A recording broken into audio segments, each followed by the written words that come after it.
babahagi ko lang sa inyo tong kwan, ginawa kong sand shiver, no? O kaya yakayakan sa Ilocano, tidarat. Ganyan lang kasimple.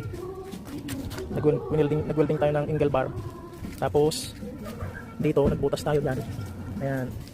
Tapos doon nagbutas din tayo, naglagay tayo ng paa. Ayan, para nag-swing. Ganyan lang kasimple. Pwede nyo gayahin. Pagka ginamit, ayan o, swing lang. Ayos. Simple. Kabalin nyo iligpit-ligpit. Kahit saan pwedeng dalhin.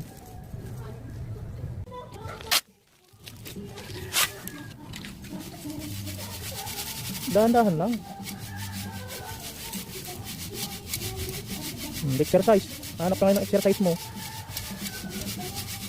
Oh, ayos. Oh, sige, isa pa. May exercise ka habang bakasyon mo. Yan ang exercise mo. Huwag na, sige na, ayusin mo na. Oh, yan si Ariel. Ginaganapan niya na yung